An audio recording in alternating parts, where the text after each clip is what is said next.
that night, goes home that night. Next day, she calls her mother. Mom, I gotta tell you something. This thing happened to me. My counselor, he helped bring it out. Dad, he touched me down there, Mom. I was like 5 years old. He did, I know. Honey, what do you mean?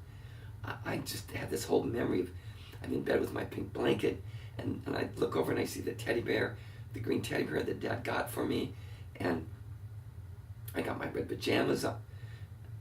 And her mother goes, this is when you were 5? Yes. Honey, don't you remember? When you were 5, your dad was away. He was in the army. He wasn't there that entire year that you were 5. And plus those red pajamas,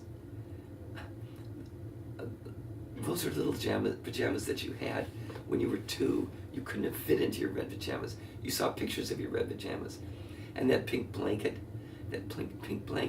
we lost that. When you were 3, you were so upset and crying. What's the teddy bear? Oh, the green teddy bear. Your dad got you that green teddy bear when he came back when you were 6. Honey, I don't know what's going on with this counselor, but you better think about this because this is serious stuff. So, what do we got? We got, here's this woman has this memory, and here's then this memory maybe didn't happen. And so years ago, this was a huge controversy in psychology, where there are people who said, if someone says it, it happened. If someone if someone has this memory that came out, it must have happened. So one of the big names in this is a woman named Dr. Elizabeth Loftus, Loftus. She is from the University of Washington. She is famous. She's done a lot of work on something called implanted memories. She was able to set up people in situations and have them believe something that never actually happened.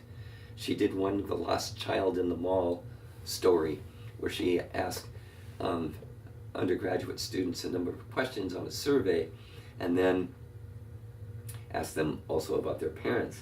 So had their parents come in and sat down with them a few weeks later and say, so, were you ever lost in a mall? And the student goes, no.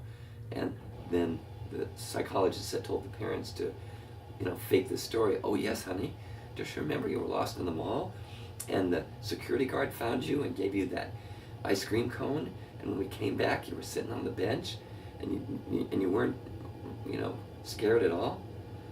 No, Mom, I don't remember that. Well, it is. And Dad's going, yeah, it was quite a story, and we really kept a close eye on you from then on. So, 6 months later, these students who are in this study get called in later for what they think is another study. And they're asked a number of questions, one of which was, were you ever lost? And what came up with more than 20% of these students? Oh yes, I was lost in a mall, and the security officer found me and gave me an ice cream cone, and I was sitting on the bench right? They found in 20 to 30% of these students they were to implant a memory that absolutely 100% never happened. So that's the question. Can you implant a memory? The answer is yes. Well, they're false memories that may come out with some sort of prompting. The answer is yes.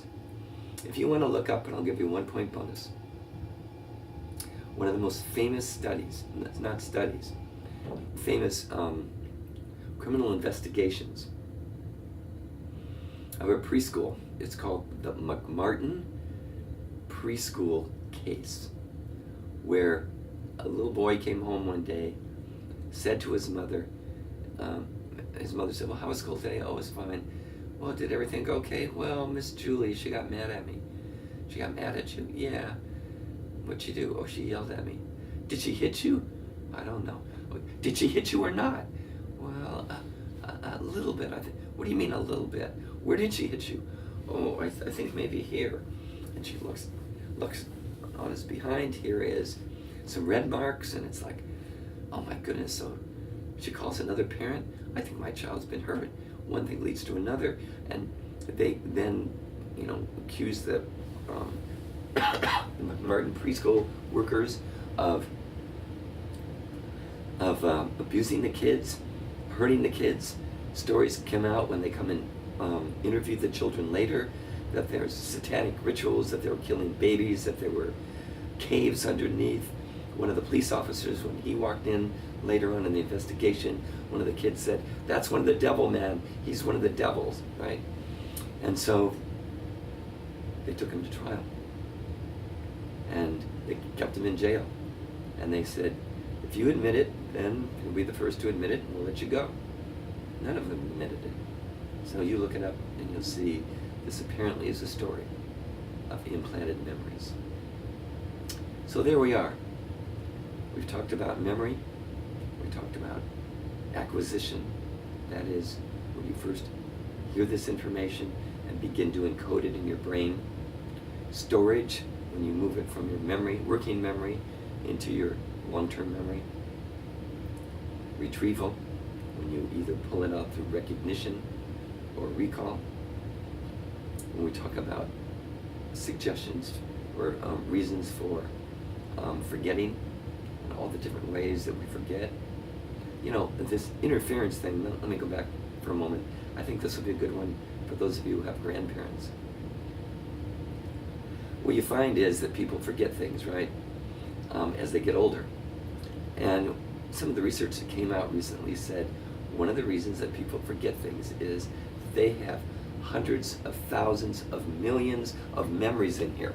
And even when they go into it to pull out something they should know, the name of a movie, the name of a friend, the name of some place that they went, and they can't remember it, and they're beating themselves up. The thing that they need to remember is they have millions and millions of memories that they have to go through, right, to finally go out and pull that thing out there, right? Another thing that people often do is they misplace things, right? And the reason they misplace them is they are not thinking of that thing at the moment. So my dad years ago, I mentioned it before, at age 52, had a massive stroke. And of course, afterwards, you know, aged like he was a 70-year-old. He was, like I say, 52. But he knew he had memory problems. So what he would do whenever he would lay something down is he would stop for a moment, he'd lay it down, and then he would point to it and make a noise, right? And he'd always remember it, because what did he do? He wasn't thinking about something and just laying it down, because guess what? You can't do both those at the same time. The whole multitasking thing doesn't work. Well, a little side to that story. Once in a while, I would get a call from my mother. She would say, "Your father, he's making these noises again." I said, "I know, Mom, but it's his way for forgetting things." "Yes, but it's driving me crazy. Can't he find some other way to do it?" "I don't know, Mom. Bye." All right. Hopefully you learned a lot today, and I hope you remember what you learned.